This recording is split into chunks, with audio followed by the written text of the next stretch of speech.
Bueno, este es un poco el antetítulo de la charla. A últimos de mayo o primero de junio, el Banco de España hizo un informe de esos que hace por su propia voluntad y que nadie se lo pida cuando le parece. Lo que decía es que la subida del salario mínimo había hecho caer un montón el empleo. Los medios de difusión lo cogieron mal porque si el país dice que fueron 100.000 empleos los que se perdieron, el 20 minutos dice que 180.000, el mundo que 174.000, expansión que 173.500, o sea, cada uno ponía lo que le parecía. Entonces Juan Torres López, el catedrático de la Universidad de Sevilla, escribe un artículo en Público que dice: el Banco de España vuelve a engañar a los españoles. Bueno, estos son los argumentos que da Torres López. Él mira la EPA, la encuesta de población activa, y ve que en ese periodo aumentaron casi 500.000, 400.000 personas entraron a trabajar, o sea que no hubo pérdidas. Y además lo pone por edad, de 16 a 19, de 20 a 24, y en todos subió la cantidad de empleados, o sea que no es cierto lo que decía el Banco de España. Y además, en el artículo dice que el Banco de España no tiene competencias para decidir medidas de política económica y sí las tiene para el control y supervisión de bancos y fondos financieros. Y eso es lo que no hace, porque no evitó la quiebra del 2008, que nos supuso 65.000 millones de dólares. Él acababa el artículo diciendo que los informes del Banco de España defienden intereses financieros privados, que sus opiniones son subjetivas, ideologizadas y sesgadas, porque las hipótesis, valores y métodos que utiliza en sus análisis no son correctos. Poco tiempo después, el Nobel de Economía de este año, Nobel entre comillas, porque los Nobel los da la Academia Sueca y esto lo da el Banco de Suecia, no es lo mismo. Y claro, así han dado Nobel a mucha gente. David Carr es uno de los Nobel de este año y precisamente se lo han dado por demostrar que la subida del salario mínimo no repercute en el empleo, no tiene por qué repercutir en el empleo. En un artículo del País de hace un tiempo, los propios inspectores del Banco de España afirman, titulares es un poco ambiguo, dice: los inspectores afirman que el supervisor español y europeo está en manos de la banca. ¿Por qué no pone el Banco de España? No, el País no dice el supervisor, pero el asunto es que no ha funcionado como tenía que haber funcionado. No hay democracia en España, pero fuera tampoco. Fuera tampoco. ¿Dónde está la democracia? La opinión pública no es la opinión pública, no es el resultado del pensamiento reflexivo de la gente. Y eso pasa por dos razones. Una, porque no estamos en general educados para pensar, eso que exigía yo antes, del pensamiento propio, del pensamiento crítico. La gente no razona, no piensa. Ahora mismo, frente a unas elecciones, la gente no piensa. Un estudio racional, decir esto es mejor, esto es peor, no. Se hace sobre todo por razones viscerales, por las características del que habla, por la voz que tiene, por las mentiras que cuenta y se aceptan, etc. Esa es una razón. Y la otra es que el poder existente, que hoy es el poder económico, el poder existente domina los medios de información e inculca a la gente las ideas por los medios de información. La gente hoy juzga sobre todo por lo que ve en televisión o por lo que lee en los periódicos, pero sobre todo por lo que ve en televisión. Y vota según lo que ve y lo que le dicen en televisión. Y no piensa para nada en lo que le ocultan. Lo que llaman opinión pública es una opinión mediática, una opinión creada por la educación y por los medios. Ambas cosas interesadas en lo que interesa al poder, porque el poder controla la educación y el poder controla los medios, nada más. Pero hay que seguir adelante. Las batallas hay que darlas, se ganen o se pierdan, hay que darlas por el hecho mismo de darlas, porque eso nos cumple, eso nos ratifica. Este vídeo es José Luis San Pedro, como se puede ver, y me parece que resume muy bien lo que yo voy a explicar. Hay que saber por qué lo dice, y eso es lo que yo voy a tratar de explicar: la influencia del neoliberalismo en los medios de comunicación. Antes quería explicar una cosa muy sencilla. Hay por lo menos dos formas diferentes de contemplar o de estudiar los medios. Uno es desde la comunicación, lo que hacen los periodistas o lo que hacen los teóricos de la comunicación. En ese concepto, tal como se entiende hoy, antes no, pero hoy se entiende así, cabe la información, la opinión, la publicidad, la propaganda, la intoxicación y, además, en ese proceso, tal como ellos lo ven, manda el emisor. También, muchas veces, la mayor parte, el negocio también manda. Hay otro punto de vista, que es el que yo utilizo, que es verlo desde el aprendizaje. En el aprendizaje solo cabe lo que sea útil y beneficioso para la persona que aprende. Y entonces el que aprende o la que aprende son los protagonistas. Este es mi planteamiento y para ello, sobre las formas y contenidos de los medios, lo hago desde la economía y desde la historia y lo que es el aprendizaje desde el procesamiento de la información. Además, hay muchas maneras de informar. Una cosa es el hecho, o lo que pasa, y otra cosa es la noticia. Las noticias son interpretaciones de los hechos. Cada medio construye la noticia en función de cómo quiere explicar el hecho. Eso es lo que llaman newsmaking, hacer la noticia. Por ejemplo, antes de las últimas elecciones, hubo unos envíos por carta de balas o de navajas y El País, por ejemplo, decía: identificado el individuo que envió una carta con una navaja a la ministra Reyes Maroto. Público dice: el autor de la carta con la navaja a la ministra Maroto está emparentado con el diputado de Vox, Espinosa de los Monteros. Este ya está explicando más en el titular. Y El Mundo, en primera plana, dice: el PSOE hace campaña con la amenaza de un esquizofrénico, porque por lo visto el que mandó la carta era un esquizofrénico. Y luego explica cómo criminalizar una enfermedad mental y blanquear el discurso de odio en 10 palabras. Entonces, ¿cuál es la función de los medios? La síntesis es que en los últimos 40 años han pasado de ser el cuarto poder a ser la voz de su amo. Eso es lo que voy a explicar ahora. Desde el siglo XVIII, más o menos, que es cuando empiezan a aparecer medios de difusión, los periodistas y esto trataban de controlar a los otros poderes, a los otros 3 poderes. Pero ahora los medios dependen del mercado, de los accionistas, de los anunciantes, de los políticos, y de esta manera la información se convierte en propaganda o publicidad. Se suele decir propaganda cuando se refiere a cuestiones de tipo político, ideológico, etcétera, y publicidad cuando es cosa comercial, económica y esto. El Roto sintetiza esto diciendo: y ahora unos minutos de publicidad antes de seguir con la propaganda. Me gustaría aclarar 3 fases en las que se relacionan la economía con el poder político en los últimos años. Entre el 15 y el 18 podríamos hablar de una economía de tipo comercial, ¿no? Se intercambia o se vende manufactura. Y el gobierno en ese momento es o monarquías o repúblicas, pero todas con grandes, digamos, vinculaciones internacionales. Y a finales del 18 aparecen las sociedades anónimas. Eso es muy importante posteriormente cuando se desarrollan, claro. En el siglo XIX es la revolución industrial. Es un movimiento económico muy potente y eso hace que quien mande ahora ya es la economía industrial. Y quien lo organiza es la burguesía. Ya ha tratado de neutralizar a la aristocracia y para neutralizar el poder anterior, pues crea el concepto de Estado-nación. La revolución industrial es productiva, es la industria, entonces es economía productiva.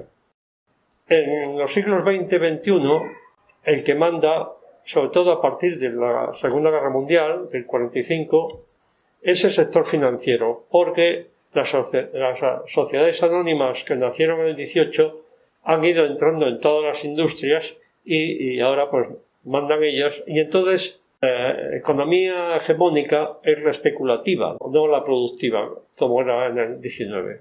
Y como el Estado-nación no le viene bien, produce la globalización. Lo vamos a ir viendo, para desbordar al Estado-nación.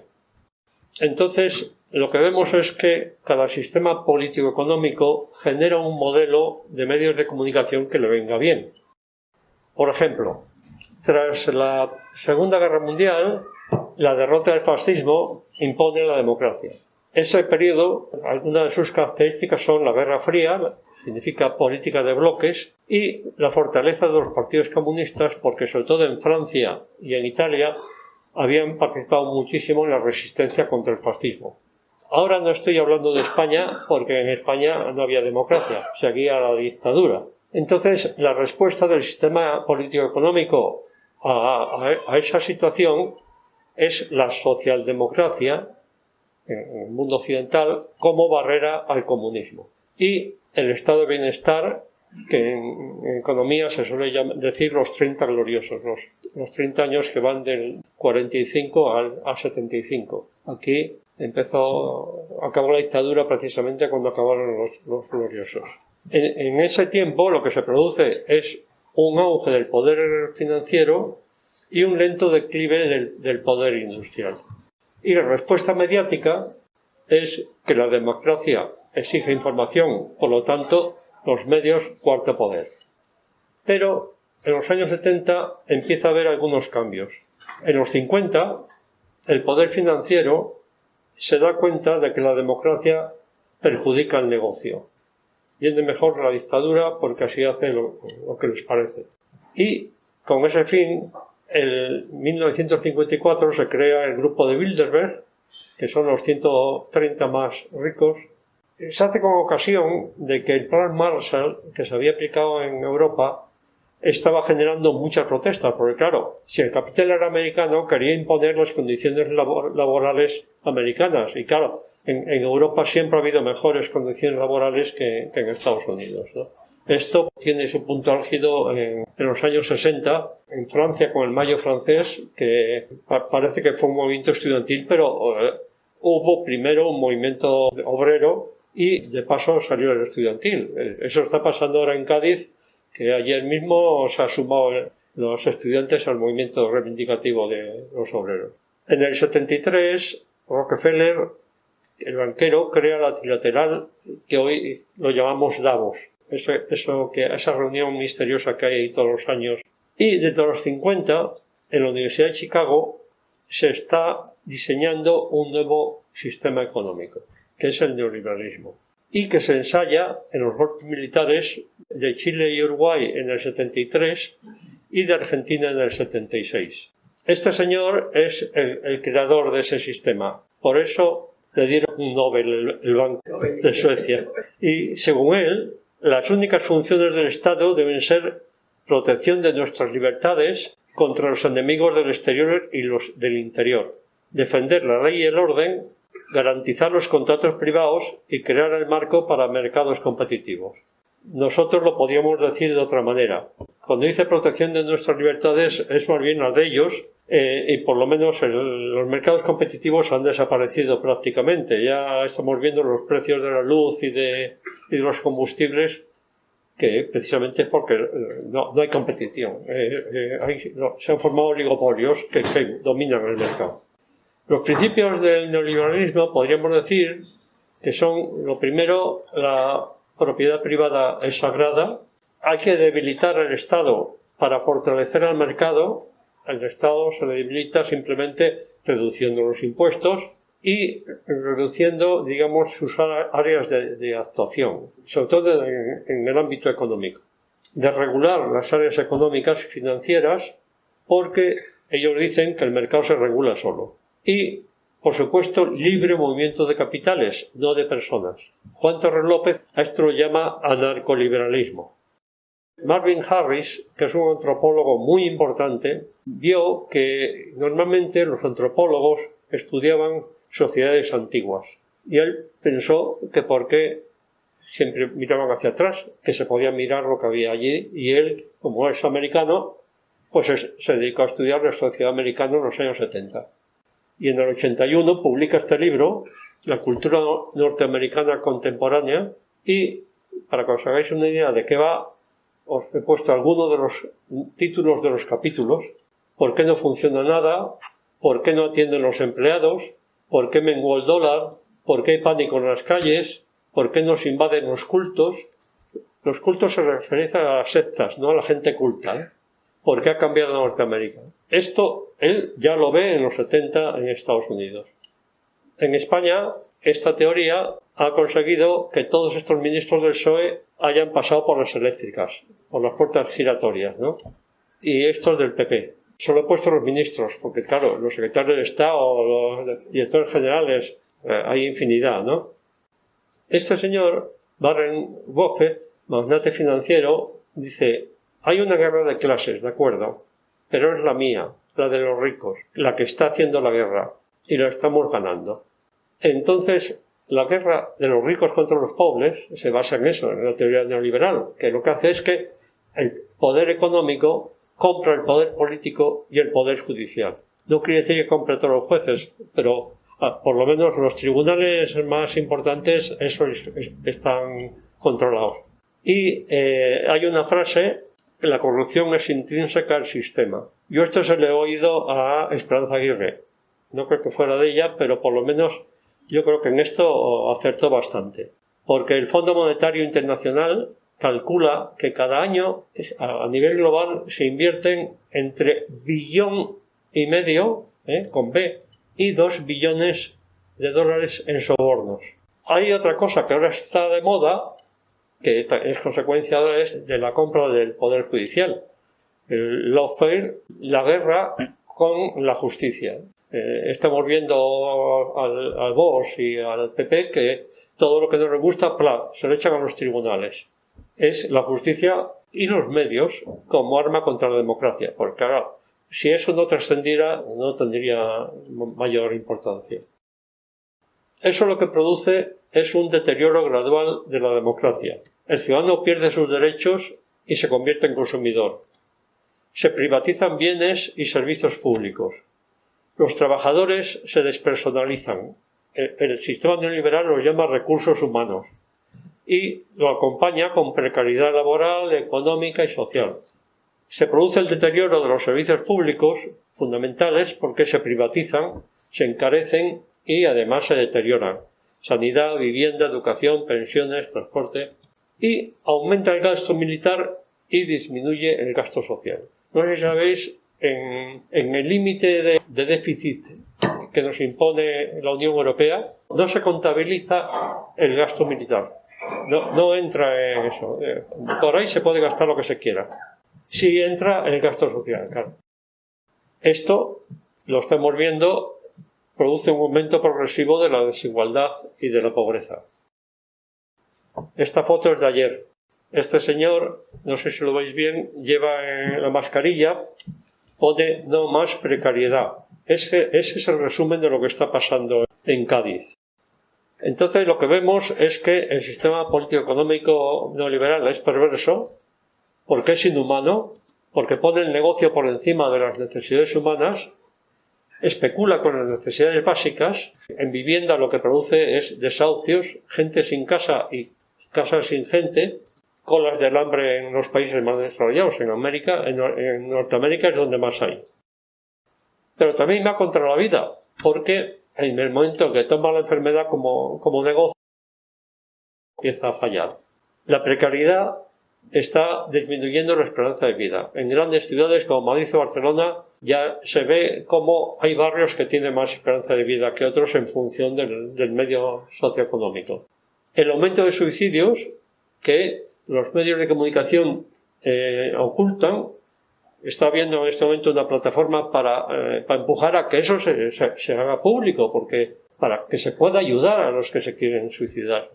Y, sin embargo, acortar la esperanza de vida beneficia a los fondos de pensiones privadas. Si el sistema es inhumano y contra la vida, ¿cómo ha sido posible su implantación? Naomi Klein escribió un libro que se llama La doctrina del shock.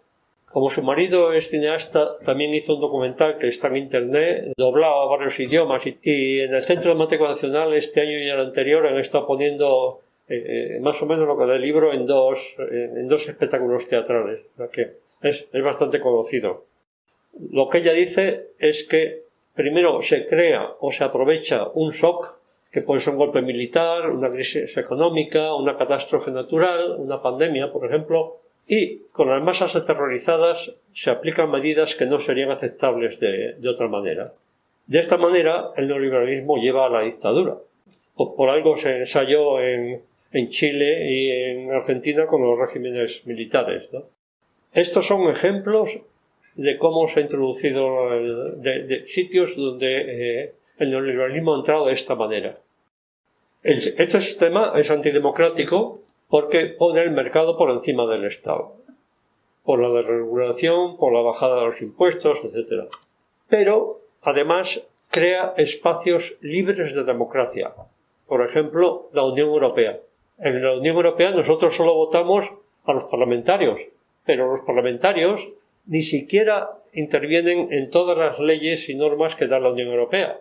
El resto no sabemos suponemos cómo se eligen. Entre otras cosas, viendo a quienes ponen entre los españoles. Lo mismo pasa con el Banco Central Europeo, lógicamente. Y además hay otras organizaciones internacionales que promueven esto, como son la ONU, el Fondo Monetario Internacional, el Banco Mundial, la Organización Mundial del Comercio, la Organización Mundial de la Salud. Y aparte de esto, el mundo empresarial, me refiero a la élite, lo que Chomsky llama el Senado virtual, pues se reúnen en Davos y a través de sus instrumentos, que son el Fondo Monetario, el Banco Mundial, la OTAN y la OCDE, por ejemplo, pues expanden esas cosas que ellos quieren que se hagan y los gobiernos las hacen. Aparte de eso, ahora ya no se habla mucho, pero en estos años atrás se han estado haciendo muchos tratados comerciales internacionales. Y en esos tratados internacionales, una cláusula que suele haber siempre es sustituir la justicia normal, los tribunales de justicia, para los disensos entre corporaciones y los estados. Cuando hay conflicto entre una gran corporación y un estado, que eso no entre en los tribunales normales. Se crean unos organismos de mediación privada, con lo cual ya sabemos quién ha de ganar. Eso en todos los tratados comerciales que se han hecho se ha puesto. Al poner el beneficio económico por encima de los derechos humanos, crea desigualdad económica, social, cultural, política, etc., produce inseguridad, porque la precariedad hace que el que no sepa si va a trabajar más de los 3 meses del primer contrato, pues tendrá que ahorrar lo poco que pueda ahorrar, pero desde luego gastará menos que si no hubiese ese problema. Pero además se fortalecen los aparatos represivos para evitar protestas, porque claro, Friedman ahí hablaba de la ley y el orden y de nuestra seguridad, porque el neoliberalismo lleva al fascismo. Estamos viendo cómo la ultraderecha española está financiada por empresas del IBEX, las grandes empresas. Sin embargo, en el neoliberalismo hay un error básico. Normalmente entendemos que en el mercado hay 2 elementos fundamentales, que son la oferta y la demanda. El neoliberalismo solo se contempla desde la oferta. Ellos tienen una serie de principios que se han inventado y dicen que si tú produces bien, eso se vende. Y claro, ese principio, como la mayor parte de los otros, son falsos. Porque, por ejemplo, la empresa crea riqueza. No, la empresa se apropia de la riqueza. Por eso suben los beneficios y bajan los salarios. Si se bajan impuestos a las empresas, aumentará su inversión. No, eso puede ir a los paraísos fiscales o a la bolsa. Lo que pasa es que si no hay demanda, fracasa la oferta. Han ido bajando los salarios con la reforma laboral y la gente ya compra menos y cae la economía y la oferta. Se privatizan los servicios básicos. Eso los encarece. Eso quiere decir que los de nómina, nosotros tenemos que pagar también eso y entonces perdemos también capacidad adquisitiva. Si solo paga impuestos el consumidor, en este momento la recaudación anual de Hacienda, el 84% de esa recaudación viene a ser la de los de nómina, lo de las familias, las corporaciones, las empresas y las grandes fortunas, un 15% como mucho. Si se precariza el trabajo, pues lógicamente se reduce el consumo. Cae el consumo, se derrumba el mercado. Pero además se sobreexplota el planeta porque la oferta trata de expandirse. Entonces se coge lo que sea. Por eso Biden ha intentado dar un giro a lo anterior. al keynesianismo, que es más o menos la socialdemocracia, pero no parece que lo esté consiguiendo. El neoliberalismo lo que es acumulación de capital para unos pocos a costa de los demás. A partir del shock, las armas principales para mantener ese negocio son la guerra económica, que eso es lo que hace el Banco Mundial, el FMI, el Fondo Monetario Internacional, la Unión Europea, traducido en paro, precariedad, hipotecas, carestía, de necesidades básicas. La propaganda, que es la guerra informativa, la desinformación. Y eso es el papel de los medios de difusión. Lo que imponen sus dueños es explicar que este sistema es el único posible y que funciona bien, y que esto es una democracia plena. Y además, de paso, si nos atemorizan, pues mejor. De ahí todos los dramas que salen en los periódicos y en la televisión. Además, hay una tercera pata, que es la represión. Discreta y ocultada por los medios, pero ahí están las leyes mordaza y la inseguridad jurídica. La justicia como arma de guerra, ¿no? Este es de ayer, me parece. Hay unos que van huyendo y dicen, ¿por qué huimos si los policías todavía no nos sacan las porras? Peor, están inventándose patadas. Ya sabéis de dónde viene esto, ¿no? Ya cayó un diputado. El Roto dice, el periodismo se está convirtiendo en literatura de terror. Y el Roto dice otro día, cuando el miedo es libre, los hombres somos prisioneros. Resumiendo, el neoliberalismo es una secta, su Dios es el mayor beneficio, la mayor parte de sus principios son falsos, eso lo hemos ido viendo en estos 40 años, pero benefician a los más ricos. Necesita hacernos creer que estamos en un mundo diferente, la realidad mediática, que además ese es el único camino. Esa es la función de los medios. Muchos economistas son sus sacerdotes, muchísimos economistas, tanto Juan Torres López, por ejemplo, Garzón o otros economistas se quejan de que en las universidades españolas prácticamente solo se enseña la economía neoliberal. Y yo creo que Juan Torres López es el único que ha llegado catedrático por la otra corriente, que es la economía clásica, la que viene de Smith y pasa por Marx, Galbraith, Keynes. En la universidad no prospera el que no vaya por el neoliberalismo. Eso empezó en Harvard, cuando estaban difundiéndose el neoliberalismo, echaron a todos los profesores de económicas que no se ceñían a esa teoría. Entonces, imaginar cómo está aquí en España el asunto. Los periodistas que quieren medrar pues son los monaguillos. Pero hay una inquisición que es la injusticia y las fuerzas represivas. Porque al mercado le conviene la dictadura. Eso lo dijo Hayek, que es, digamos, el antecesor de Friedman. Eso es una foto de un periódico de hoy, las manifestaciones de Cádiz, y hay una serie de movimientos de izquierda que están protestando al gobierno porque dicen que esas fuerzas represivas se han manifestado de manera desproporcionada. Ahora vamos a ver cómo todo esto se refleja en los medios de comunicación.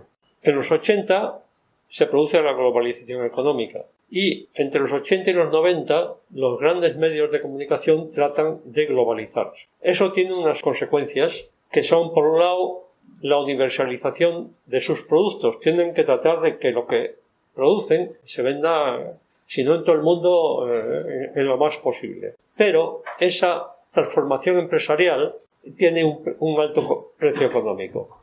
Como eso se pone costoso, empiezan a haber concentración de empresas, oligopolización. Que eso, en el mundo de la comunicación, pues quiere decir que hay menos fuentes informativas. Pues sí, se agrupan. Por ejemplo, esto pasó en los medios españoles.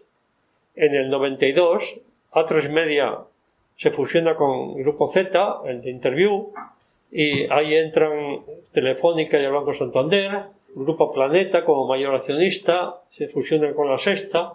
En el 92 también empieza el Grupo Recoletos, que son El Mundo, Marca, Expansión, Actualidad Económica y tal.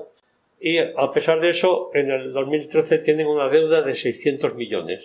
En el 2001, el Grupo Vocentro se forma con la fusión del Grupo Correo, que es la red de periódicos de la burguesía vasca, con Prensa Española, con ABC.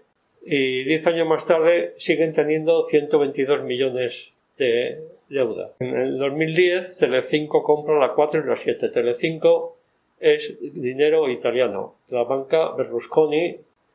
Otra consecuencia de la universalización y la oligopolización es la comercialización. Hay que venderlo todo, como sea y más. Entonces, eso lo que produce es precarización de la información, porque se espectaculariza y se banaliza para ganar audiencias. Se trata de conseguir la rentabilidad inmediata por encima del interés informativo, obtener el mayor beneficio con el menor gasto, y de ahí sale el infoentretenimiento, que es entretenimiento disfrazado de información, la telebasura y todo esto. De esta manera, la información se convierte en propaganda y en mercancía comercial. ¿Cómo se reduce el gasto en las empresas estas de difusión? En vez de mejorar la organización y la tecnología, precarización laboral. Bueno, hacen varias reducciones de plantilla porque no se puede echar a todo el mundo a la vez, y al no haber tantos trabajadores, pues lógicamente los que quedan se reparten el trabajo como pueden, pero lo hacen de otra manera. Disminuyen las corresponsalías en el extranjero, se produce en general un deterioro de la calidad del trabajo. La precarización de la información se consigue con producciones baratas, menos informativos y más tertulias, o por lo menos los informativos llevarlos hacia el entretenimiento, hacia el espectáculo, admitir la influencia de accionistas, anunciantes en los contenidos y sobre todo derivar hacia el entretenimiento para que todo sirva para la audiencia. Así los concursos, los talk show, la televisión basura y por otro lado menos producción propia y compra de programas baratos en el extranjero. A finales de los 90, llegando ya al 2000, es cuando pasa la burbuja que llaman .com, la burbuja de las empresas que se crearon para hacer negocio de Internet y todo ese tipo de desarrollos que explotan en los años 90. Entonces los periódicos y las televisiones y todo se tiene que digitalizar y eso aumenta el endeudamiento. En el 2008 es la famosa crisis de la burbuja y ahí, aquí en España concretamente, se desploma la publicidad, con lo cual más endeudamiento y ya se ve que esa deuda no se puede pagar. ¿Cuál es la solución?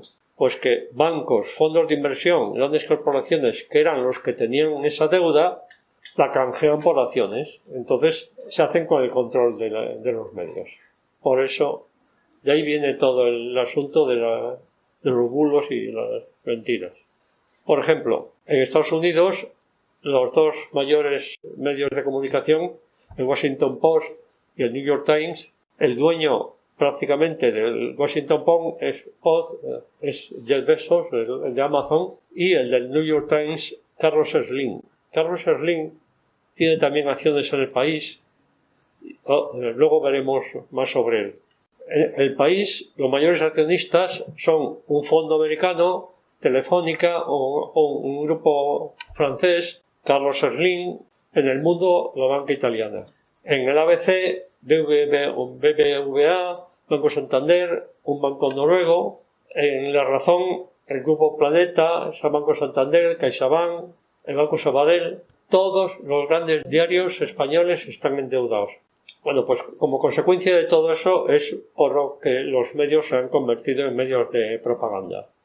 Eso produce pérdida de calidad, pérdida de confianza, caída de ventas, estáis viendo cómo se cierran los kioscos, y pérdidas económicas. Aurora Mínguez, que es una periodista española que en este momento preside a Reporteros Sin Fronteras, dice que el periodismo español adolece de solidaridad con la extrema derecha. Y un estudio europeo señala a España como el país de Europa con menos confianza en su prensa. ¿Cómo se produce la desinformación? Por acción, creando opinión favorable al sistema económico y político o a las grandes corporaciones.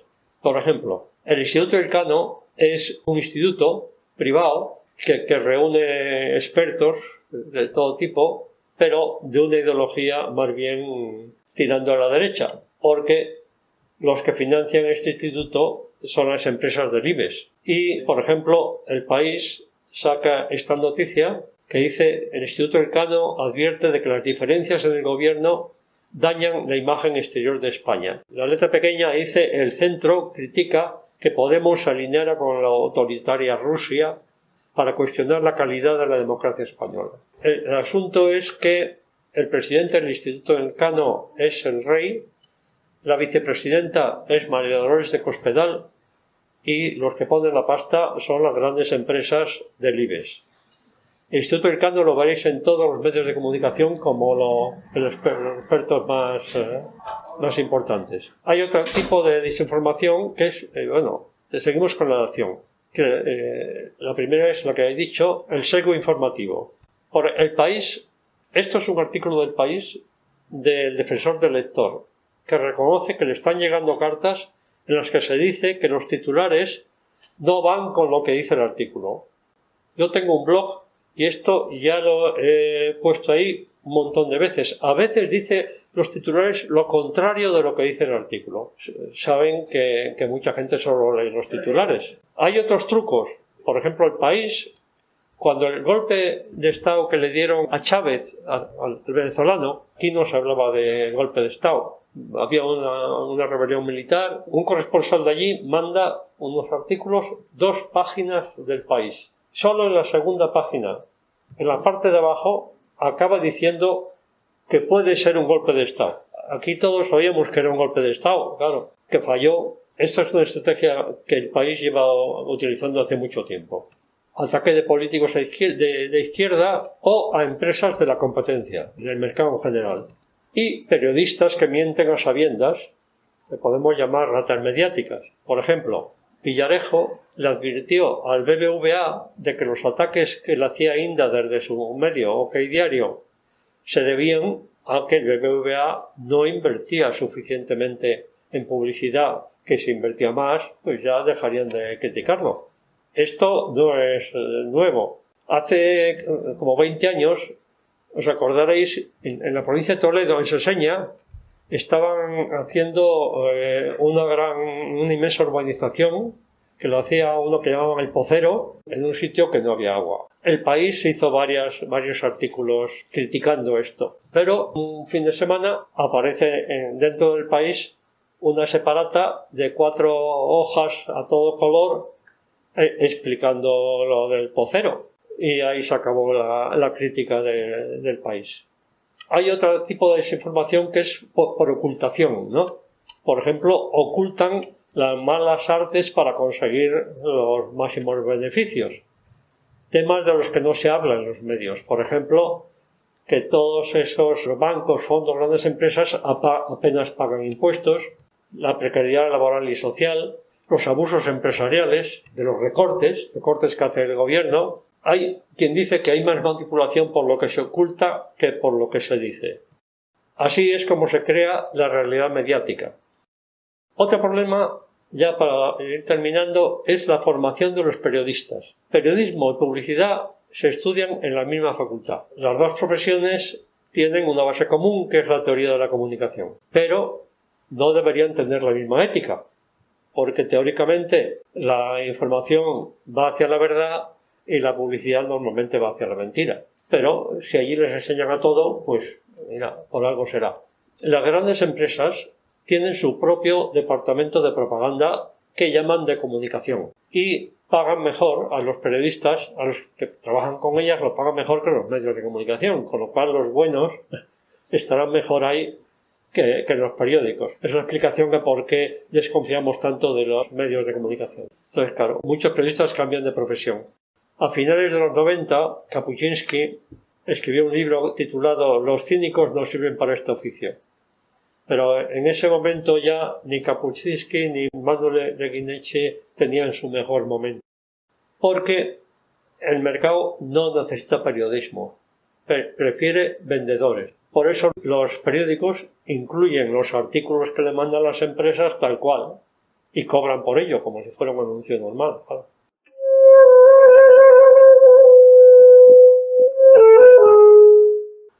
Ahora vamos a ver rápidamente ya, para terminar, cómo esto se refleja en Prisa.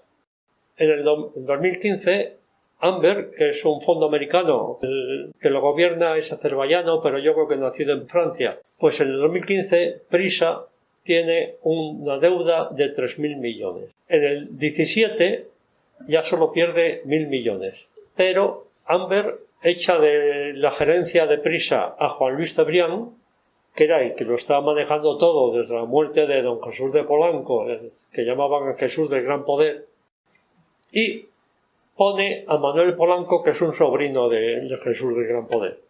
En el 18, Pedro Sánchez entra a presidir el gobierno y cambia la dirección del país porque el director de Amber piensa que es mejor llevarse bien con el nuevo gobierno y pone a Soledad Gallego Díaz, que es una mujer con mucha experiencia y que todos conocíamos, y la pone directora por lo menos por 2 años.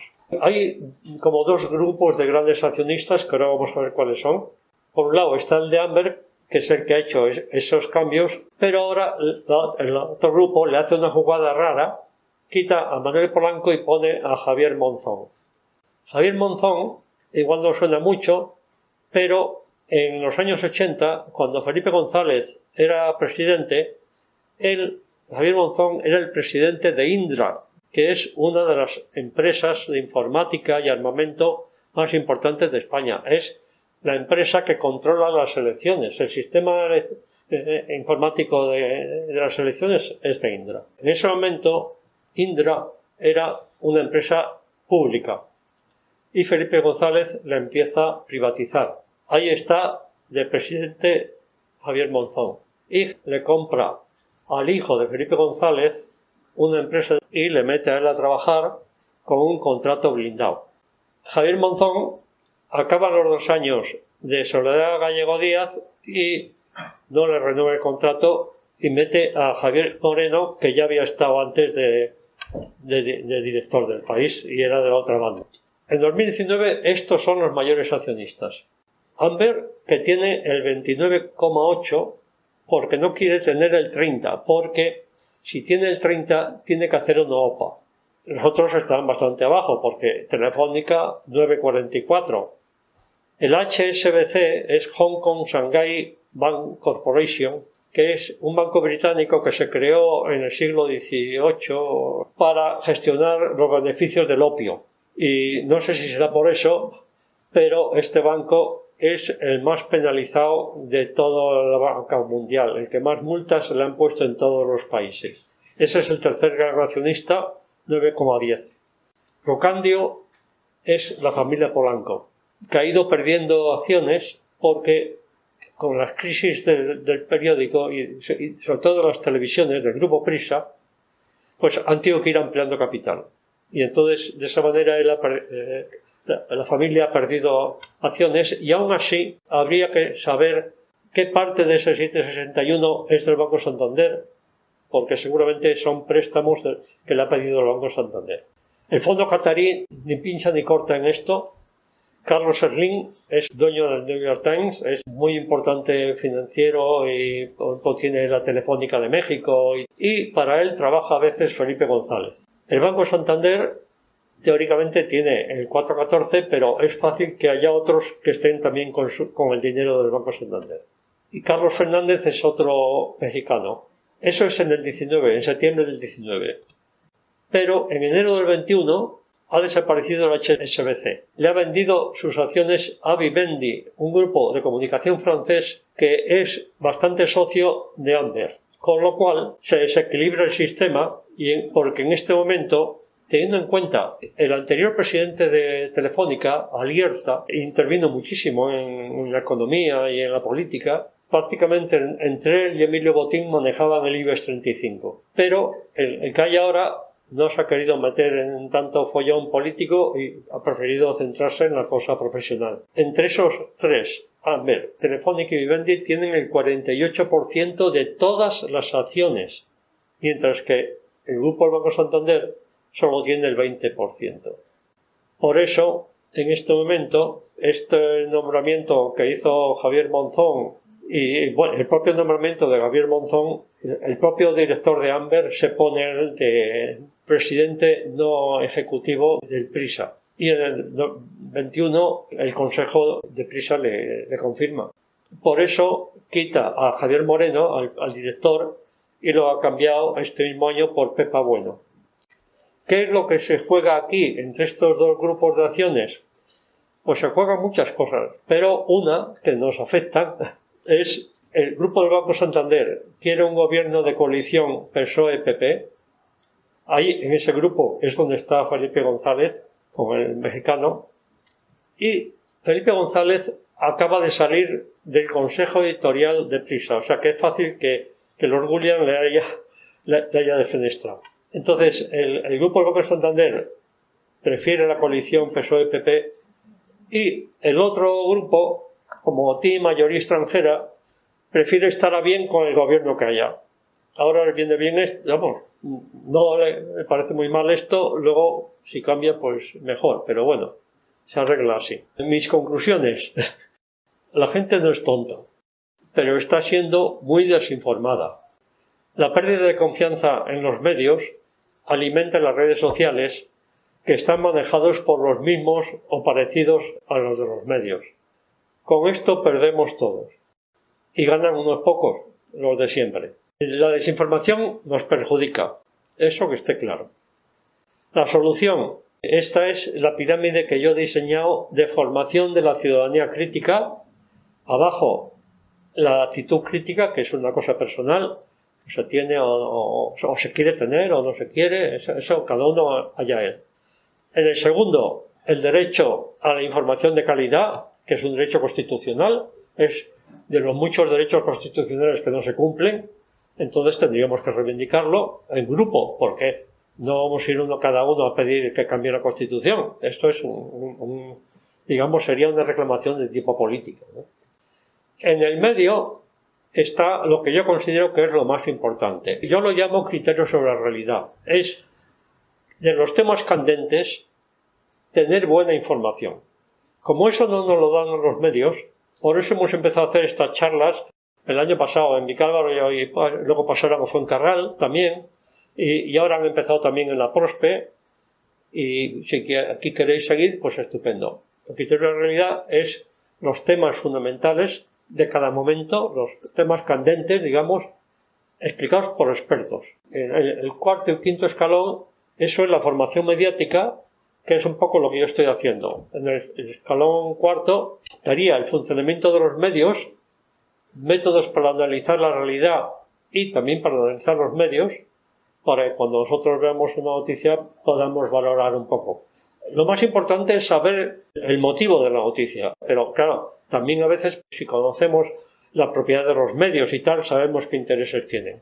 Y arriba ya estaría la educación mediática avanzada, que sería contestar a los medios con sus propios medios, con fotografía, con vídeo. Esto también lo podemos hacer. Nos llevará un tiempo y hay que ponerse a ello, pero es posible. Entonces, aparte de esto, sencillo son leer más y ver menos la televisión, más y mejor educación, porque en la próxima sesión explicaré cómo procesamos la información y ahí veremos la importancia de la educación y de lo que la educación no da, no nos ayuda a reciclar nuestros conocimientos. Me refiero al sistema educativo. ¿Y cómo hacer esto? Pues yo creo que haciendo tejido social, colaborando entre nosotros, que cada uno enseña lo que sabe a los demás, porque de la parte de arriba no podemos esperar muchas bendiciones. Para saber más, el que quiera de esto que he dicho hoy, fijarlo de otra manera, es en mi blog. Si se pone en Google el blog de Antonio Campuzano, ahí sale. Se llama Educación y Medios y hay una pestaña en el menú que pone Educación Mediática y pinchando en esa pestaña sale un artículo que se llama Neoliberalismo y Medios de Comunicación, que se pincha y te lo puedes bajar. Está en PDF. Esto es el índice de economía en los últimos 50 años, el neoliberalismo, la financiarización. Gracias al Roto por su colaboración y a vosotros por escucharme.